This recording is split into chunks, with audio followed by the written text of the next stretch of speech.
to the Gathering Greenhouse. Do you think podcast to help us grow together? Wow, yes, you really stuck with it. Yeah, there. I did. I was going. Do you think we should start like with a hello? Hello. Yeah, I think that would be a better introduction. Okay. Hello. Who are we saying hello to? No, and then you just go into the rest. Hello, everybody. Welcome to the Gathering Greenhouse, a podcast to help us grow together. Yeah, I think that was like infinitely better. Infinitely. Yeah. Okay. Have you seen the Seinfeld where Jerry makes the funny hello sound? Hello. Yeah. Yes. And then his girlfriend's like, you can't say that anymore. That's with the Pez, right? I don't remember. I thought it was with the Pez. She's like, if you keep saying hello, we're going to break up. Okay. Maybe it wasn't. And he chooses to say hello instead of saying with her. That's what makes that show so great. Because it's the things that you like want to do in life, but you don't. Hello. Because you actually have real consequences in the relationships you have. Yeah. Yeah. Which ties into our somewhat of our topic today. It does. Because they are really, I mean, they're funny, but they're the most self-centered group of people ever. I mean, the final episode was all of them on trial for their selfishness. Right, because they refused to help someone. Yes. They were making fun of him while he was getting robbed. Right, yeah. Yes. Wow. That's a good episode to talk about relationships in general. It is. Yeah. Great. Well, I actually, I got a few things to talk about, but we haven't, it's been 2 weeks since we've been together here. I know. And we're kind of lucky that we even were able to make it happen today. Yes. Just sickness and... We may not even be able to finish We might not finish. Yeah. I'll be fine. So what did you get to try some chili? I hadn't got to ask you that. Did you have enough time at Chili Bowl to try chili? You didn't at all? That's sad. I had like one bowl. Okay, that's the same with me. I had to scrape two together to make a bowl. And mine wasn't even like I'm not going to say what it was, but it wasn't a red chili. It was, I mean. I always go for it had the an chicken interesting chilies. name, and that was fine. It was okay. It was good. I mean, but I didn't even get to finish it. Yeah. So, yeah. I did get to finish mine.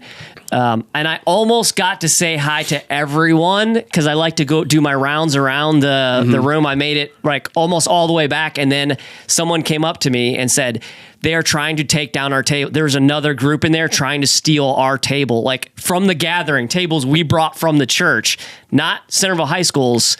Someone was trying to take our tables down and take it to their event. They're like, could you come help us out? The runners? Yeah, the runners were trying to steal our tables. I'm like, never trust a runner who's running a race in February. It was crazy. I don't know what was going on, but they wanted to steal our tables. Right. Yeah, no, I didn't. Because they thought we stole theirs. But so to make up for it, I went to Skyline. Okay, did you really? No, you didn't. I didn't think you did because you're not going to get a bowl of chili there anyway. Well, you could. Do they sell chili with beans, like a bowl? I thought all their stuff was like. I think you have to get. It's more like a topping. Spaghetti. Yeah, their chili is really more of a sauce. Yeah. Right. Mm-hmm. Still good though. Maria had a like a shrimp or a seafood one that she said was like phenomenal. She was like, which she came up with a great idea, and I think we should try to do this. Is like have a chili bowl cookbook, like people who want to share their recipes, like compile them somewhere. That would be cool. But like I don't know how many people, like serious cooks, may not want to share. Did you talk about this on the podcast last week? I don't even remember. Not last week. It could have been 2 weeks ago. No, you weren't on it 2 weeks ago. You were on it last week. Okay, I can't. My brain is foggy. Steve's going to the doctor today. I am. Yes. Yeah, because. Did you watch the podcast then? So sounds like you must have. Watch if I'm repeating myself. To decide if I have to like intervene. And address something in the next one. There are some things that were said. Okay. So, it's kind of like interpreted. Kind of like that bougie bingo. Commercial. Yes, go ahead. I got information here. Skyline does have a chili bowl. Their own chili bowl? Like a bowl of chili. Yes. Yeah. Okay. It's called the loaded chili bowl. Okay, I need to try this now. It's got their secret recipe chili with beans, onions, shredded cheddar cheese, and sour cream. Okay. All right. I know this is probably going to make some people angry, but Maria does go there from time to time and get their vegan chili, and she likes it. That makes me angry. I know. Makes me kind of angry, too.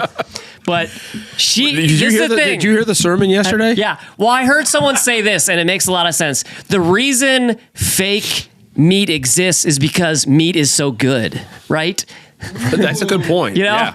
it Right. only exists because meat is actually tasty. They're trying to copy it. That doesn't make it okay. No, it doesn't. Remember when It makes it worse. when Burger King first came out with There's the nothing Impossible wrong with eating Whopper? meat. Yeah. Oh yeah. And everybody's all like, "Oh man, you got to try it's amazing. It tastes so much like real meat." Yeah. And I was like, I don't believe this, but I'm going to see. So I went and got myself, because I love Burger King. I went and got an Impossible Burger. I didn't even finish it. I had like 3 bites. Like, this is trash. Yeah. It's just, it's not appropriate. Yeah. Yeah. All right. No argument here. I was going to say something else about Skyline, but I don't remember what it was. So that's all right. Okay, so now that we got our chili, Are there vegan hot dogs? Oh yeah. Are they good? What's even the point of that? For someone who wants to like go to a cookout It's and all not performative. look so right, oddball. yeah. It's like, I've tried them before. Not good. Really, really not good. yeah. I mean, Fool me maybe there's good ones right? that exist, but I'll never have a vegan meat ever again. Maria did one time. She got a beet burger, and it was actually good.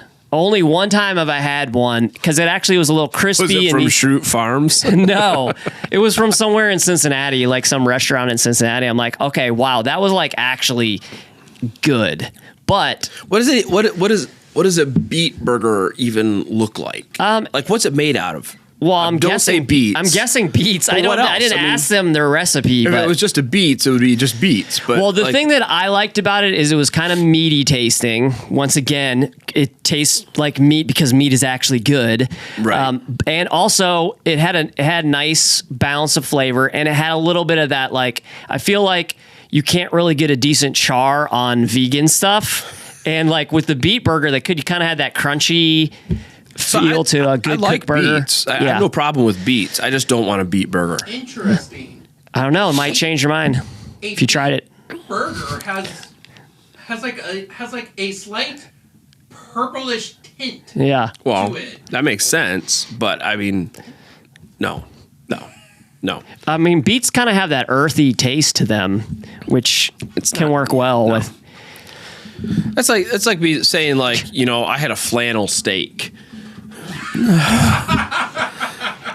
I mean, I'm into the earthy kind of tastes. You don't get it a ton. That mushroomy kind of whatever. Oh, whatever. Okay. Now, mushrooms, I like mushrooms on a burger. Yeah. But I don't want A mushroom burger. like a burger made out of mushrooms. I don't want that. Well, you wouldn't. They make like actual portobello, like right, I know. imitation. Yeah, but I don't want that. I want Yeah. mushrooms Which those on are my good. burger. Those are good by itself. Yeah. God gave us all these things to be toppings. Like beets are a topping. Mushrooms are a topping. Yeah. Meat is meat, and just leave it. I mean, one could make the argument that Adam and Eve were vegans before the fall. That would be a good argument to make. Yeah. So maybe, Wait, do vegans eat fruit? Yeah, of course they do. Yeah, that's part of it. Because I don't think they ate vegetables before the fall. I think they ate fruit before the fall. Yeah. So what's the difference is that you're eating something that it produces From the ground versus from a tree. from a tree. Yeah, but I mean, vegetables could they're still like beans and what I mean. Beans, they're coming. They're plants, but they're hanging down from the plant, but not from a tree. Okay, I see the difference. Then. I'm not good enough at science to really go any further in this conversation. Well, I know. Like also sometimes people consider beans like lagoons, and I really couldn't tell you what the difference is. I'm done. I never quite understood that one. It seems like a vegetable to me. Somebody told me corn's not a vegetable, and I'm like, a grain? You're wrong. So It's a starch. Oh, it's a starch. Okay, we're going with So essentially, you're saying like corn's starches are the best. Corn's a potato. Then I mean, Yeah. I don't know. Corn is a vegetable, and if you don't think so, then you don't have to. But All right. yeah. We And got beans- lots of. We could beans go are on about this vegetables, rant. too. We could go on and on about this rant here. It's a Yeah. lot of Right, yeah. categories and things that makes us angry about right. fruits and vegetables. Next thing you know, they're going to say rice isn't a vegetable. Yeah, for real. Right. Right. Okay, so we're gonna get into the sermon stuff, but I had a couple like prequel more fun question. We'll see if you think they're fun or not. That's right. going to be interpreted by you. But I had a couple prequel questions as kind of the intro stuff that we do. The first one is a piggyback on something that Rebecca and I talked about last week, and Matt kind of chimed in on too, which is, can your wife be your best friend?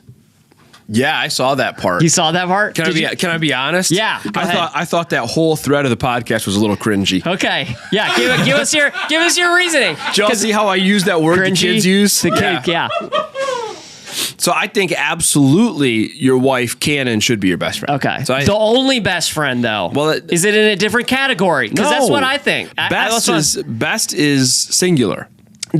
Yeah. Right. Like that part I was in agreement with you. Okay. You can only have one best. Yeah. Right? You can have good. So then like how does that work? Because is it Forrest Gump that said she was my best good friend? Can we have categories that like how do you, because like I feel like generally, like I don't know if there's any actual definition of a best friend, but generally a best friend is your same gender. You know what I mean? And I'm not sure exactly why that's considered that way. I don't think so. I don't think so.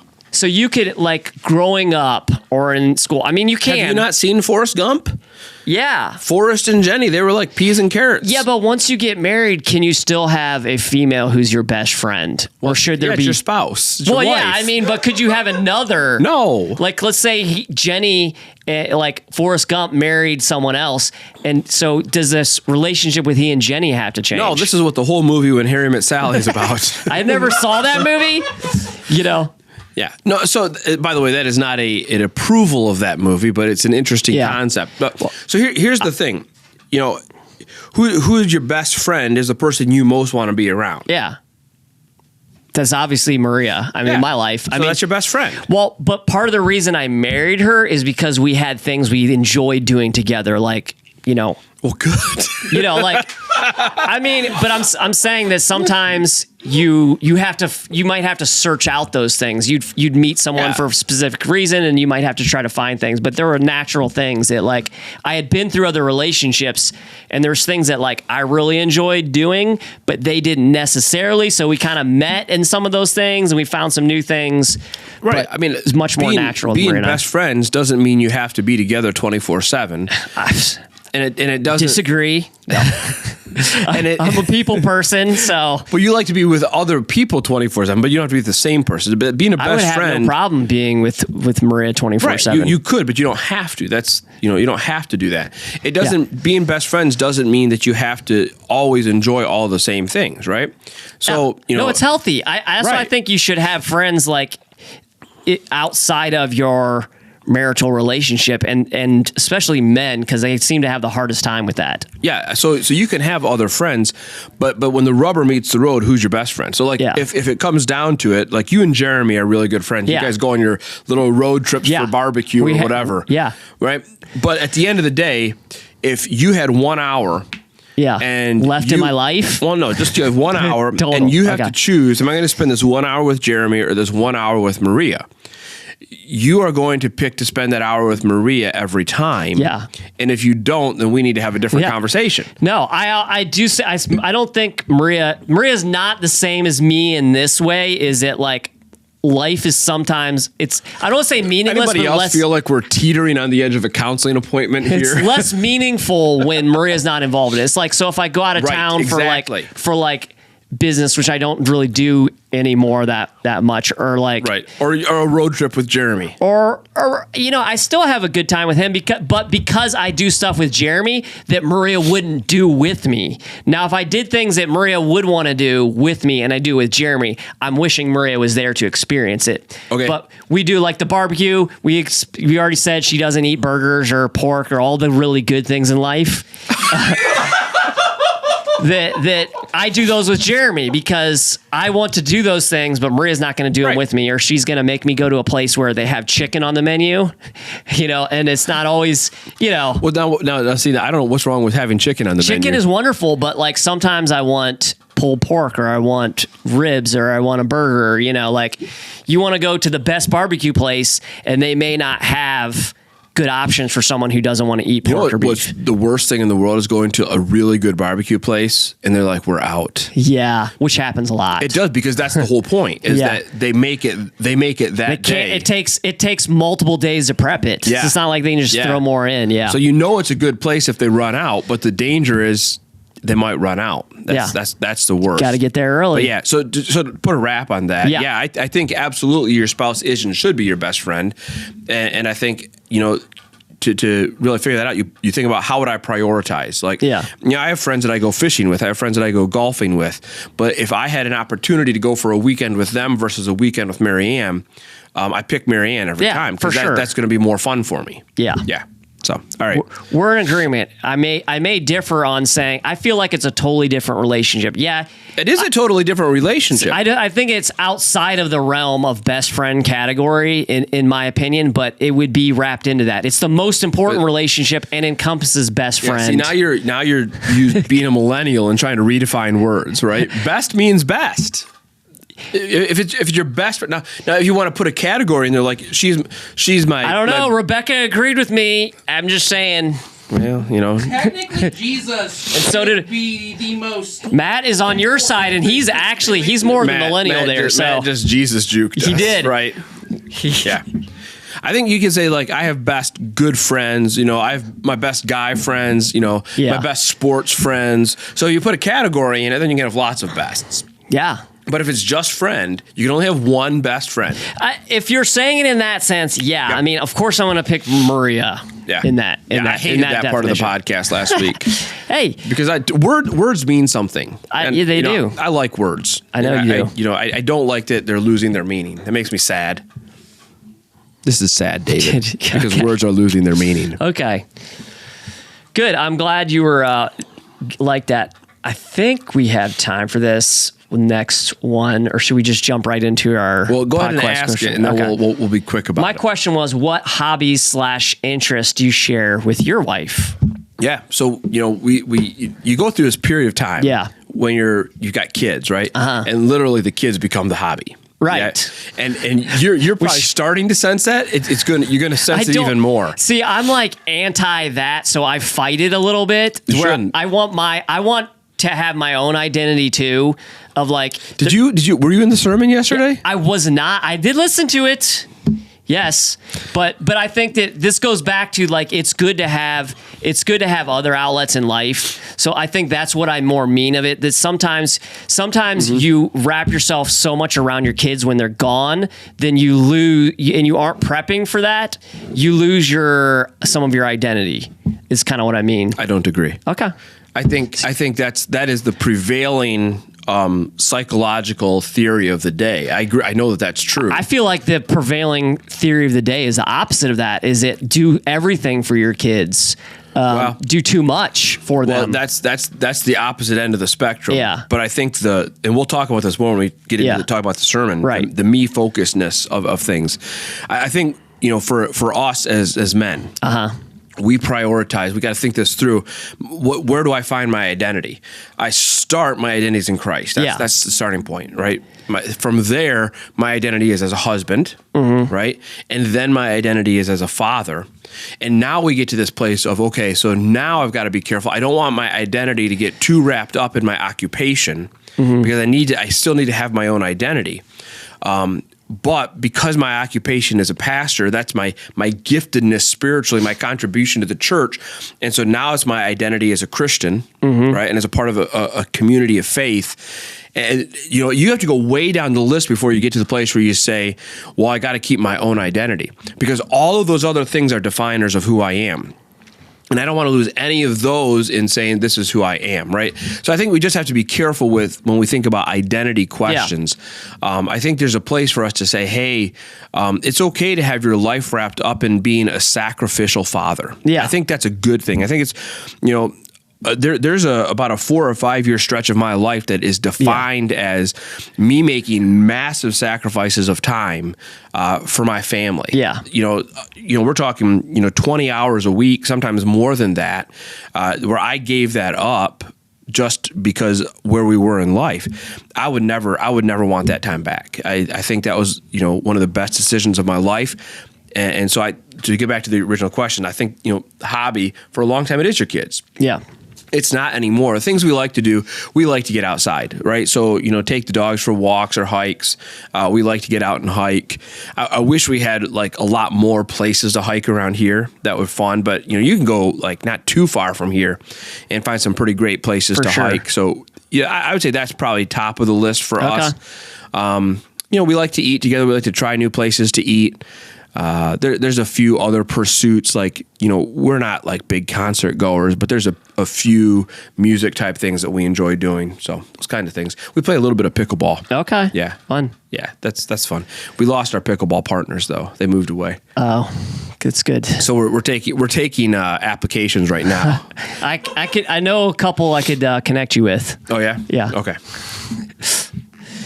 All right, so shall we get into some questions about the sermon here? Sure. Okay. Yeah. What do you think is the greatest challenge facing marriage today? I thought about this question here because there's a lot of challenges facing marriage today. Mm-hmm. So the greatest one, I mean, that's hard to put. I think to some extent it's what is going on in society right now. Where are the forces and the pushes going in there? And then what's just going around, like what's happening, around us? Mm-hmm. What are we seeing here in our church, in our community, with our friends? So I think there's kind of two things at play there of like saying, what's the greatest challenge?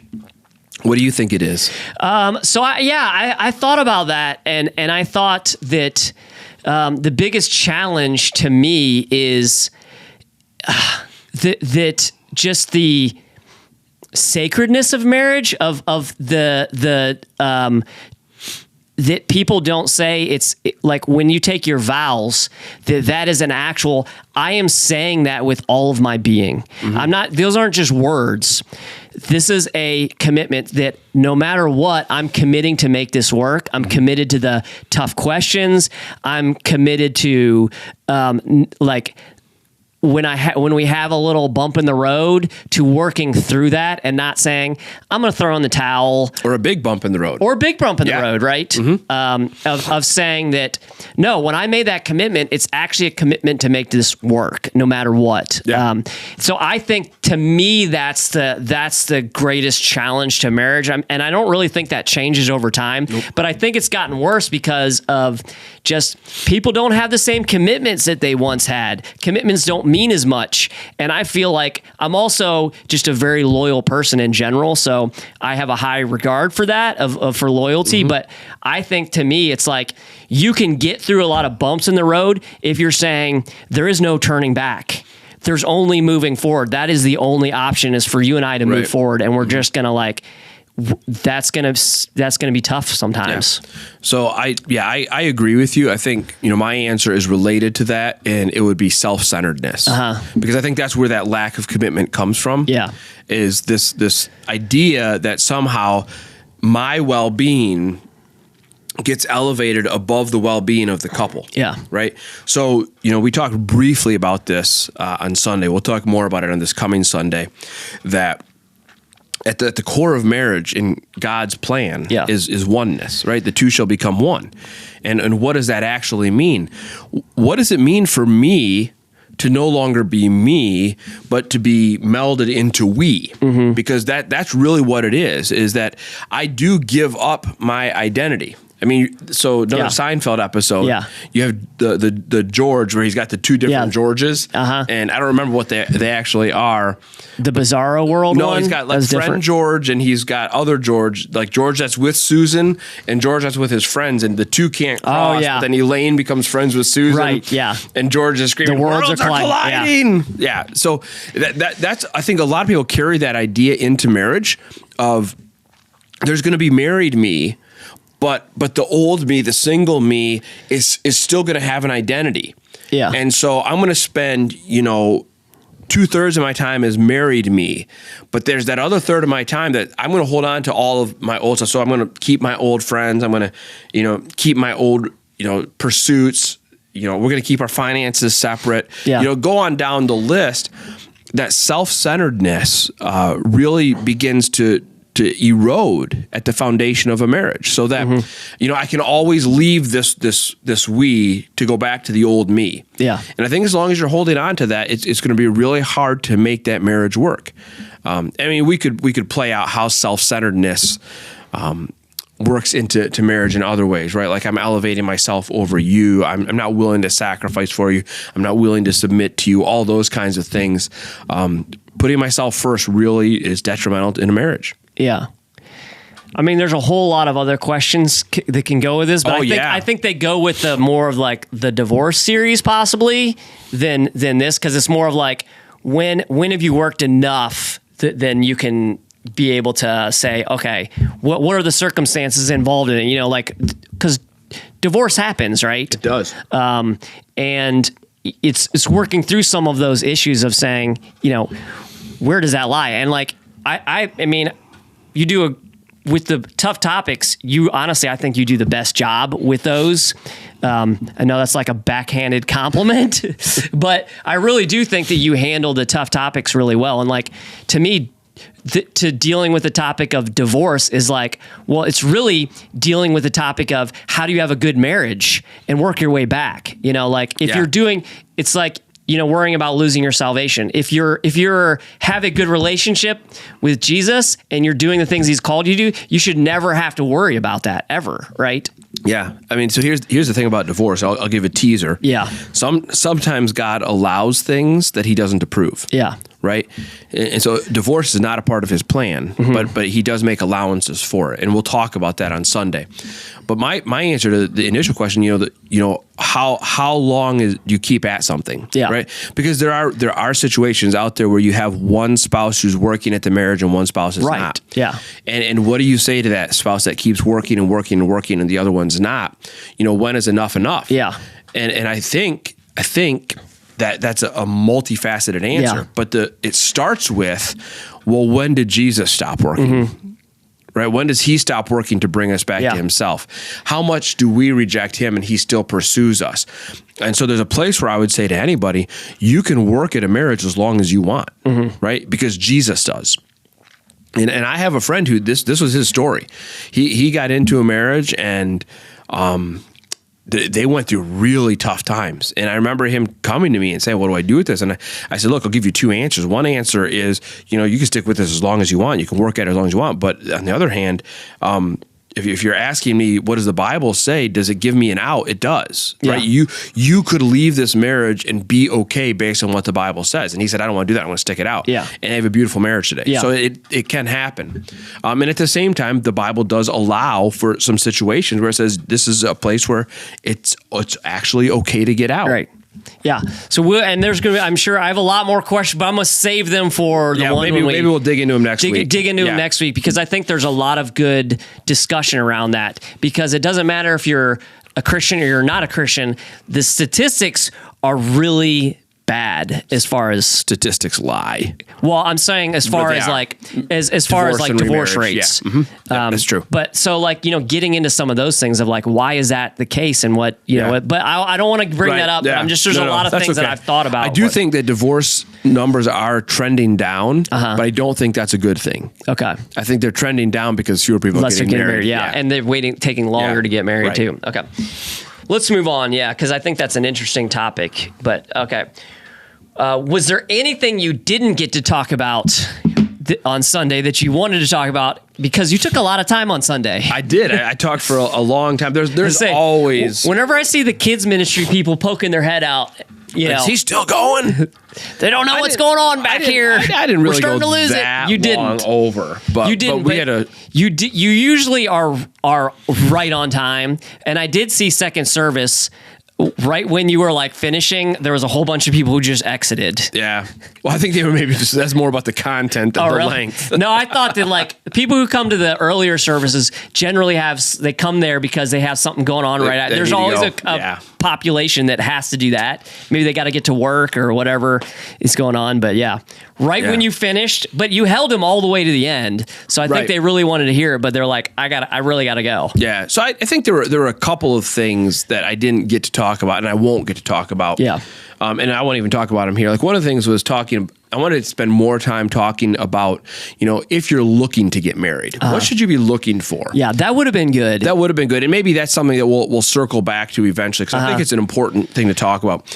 I would love Go ahead. Especially with the young adult, which we've had a big young adult push here. I mean, that would be a great topic for that particular group. Yep. I didn't get to spend much time in Genesis 1:26 and 27, which is where God creates people. And we will come back to that in coming weeks because it's important there. But I think it lays the foundation for the purpose of marriage, right? Yeah. That this whole idea of God saying, creating male and female, and then saying, be fruitful and multiply, fill the earth and subdue it. And that needs to be broken down a little bit more. Yeah. And unfortunately, we won't have a ton of time to break down that whole be fruitful and multiply, fill the earth and subdue it. But there's something there for us to think about because our culture is telling us more and more, don't fill the earth, don't subdue the earth, don't be fruitful and multiply. And so right there at the first chapter of the Bible is something that is becoming more and more countercultural. Yeah. That, we as Christians ought to be multiplying goodness. And that means that as married Christians, that part of that is multiplying children. Yeah. And then training those children to go out and multiply goodness. Right. And we obviously there's a lot there that we didn't talk about. So I do have a question here of just kind of like why you chose to go the path that you did on Sunday.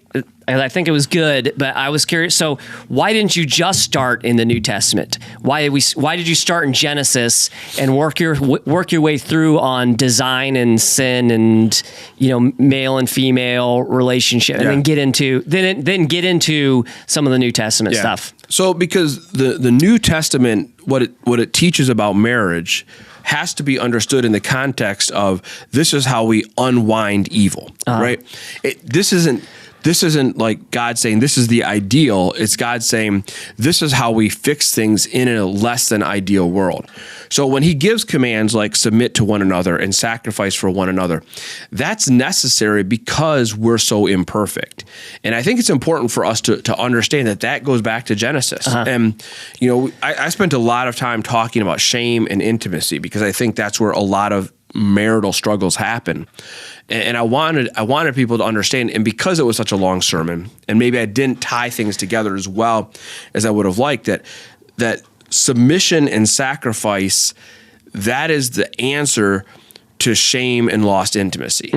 And so the two have to go together. Now, it made for a very long sermon. It should have been 2 sermons, but you only get so many sermons in a year, and Easter's coming early, so that kind of compresses everything. Right. Yeah. Okay. Yeah, I thought that was because you spent a good deal of time just in the Old Testament. We really you almost didn't get to give the New Testament the justice it deserved within there. Yeah. I think the Old Testament helps us understand the why before we get to the what, and sometimes that's a good place to lean in. Yeah. Okay. So the next question is kind of the follow up to what's coming next, because we have a whole series, and maybe we should kind of tease the what's coming, not just what's coming up next, but what's coming up beyond that. So why are we doing a sermon on divorce? And I don't know if you saw a comment in when we did a promo for this series. Did you read the one comment that was so someone commented in there, when you did the whole you did your teaser for it that we played on Facebook, someone said, when are you going to cover? And they listed all these verses, and every single one of the verses, I went back and read them all. They're all about divorce. Oh, okay. And I'm like, well, wait. I mean, we literally are spending a whole Sunday on divorce. I mean, I know if you watch a trailer, you may not have totally got that, because it may be seen. I don't know how exactly that person interpreted it, but. Right. Yeah. So I'll maybe go back and find out. It's funny that some people have the misconception that I have a lot to do with our social media stuff, right? They see my face and they assume, well, he must be the one posting this. And I don't know a lot of that stuff. I basically just come in here to the studio and John says, talk about this. Right. I talk about it. That's the last I see. And I feel like maybe I need to keep a tighter rein on that so we don't have more of that bougie bingo. Bougie bingo. Videos. I don't know. It's going wild, and it's been highly effective. So yeah. So the reason we're going to do a sermon series on divorce is because it's a pretty relevant topic, right? Like you were just mentioning. Yeah. I think the statistics say 50% of marriages end in divorce. Yeah. And that means that a lot of people have been divorced. And I think there's a lot of questions that people have, like, what does divorce mean? Like, if I've been divorced, is my life over? Yeah. Am I now disqualified from any leadership role in the church? You don't hear that as much as you used to 20 years ago. Right. It depends on where you're at, though, because there's still a lot of places where that is the situation. I'm sure. And I feel like, I mean, I don't know about you, but I feel like also I was in a different context 20 years ago, but that was a common question back then. Yeah. Yeah. And I think what I want to do more than anything else in this coming sermon is be hopeful and helpful and say, hey, if you have been here, this is what you have to look ahead to. Now, before we get there, we're going to really get into what does the Bible say, because Jesus talked about divorce. And, when you have a topic where Jesus actually really specifically addresses it, that's helpful. And we can look at that and say, hey, here's what he said. But we'll also be back in the Old Testament again, because interestingly, when Jesus was asked the question, his answer was, well, let's go back to the Old Testament. Yeah. So we will too. Do you think that in the time that Jesus was around, and the culture that he was in, that they had a different definition of divorce than we do currently today? Or do you think it's the same kind of... I think they had a different process. Okay, I mean, that's probably more of what I meant on it, because I think that plays a little bit into how he answered the question. Because if you look at it at face value and you don't take culture and context into it, I think that adds a lot to what he was saying. Yeah. Well, here's the thing is interesting is the Bible never recommends divorce. Yeah. Right? Nowhere does the Bible say, hey, you should get divorced. There's nowhere, not in any circumstantial situation. And Jesus doesn't either. But yeah, certainly the cultural issues of the day play into how Jesus answered that question. That plays into how it's talked about in the Old Testament, and we'll cover that. We'll talk about that. So I think it'll be informative, but I also hopefully it'll be helpful. Okay, great. Well, great discussion. Excellent sermon. I had good things about it. I know that these aren't, easy topics for people to hear. I know you probably, do you enjoy doing those sermons? You don't? If I had my way, you're good at it. So sometimes people think, oh, David, he must enjoy it because he's good at it. But no, I would rather pick a book and just preach right through the book. I think that's my sweet spot. But that's okay. See, I'm like, I would rather pick a story and preach through a story. That's kind of where I enjoy doing it. So yeah, I can relate. But I mean, there is no greater topics than the one that the people who are going to our church are actually dealing with and are having to address with their own friends. Yeah. And this is how churches should be doing discipleship, is they should be saying, what are we dealing with culturally? What are we dealing with locally? Let's address that. Yeah. Okay. All right. Thanks for joining us, and we'll be back here next week.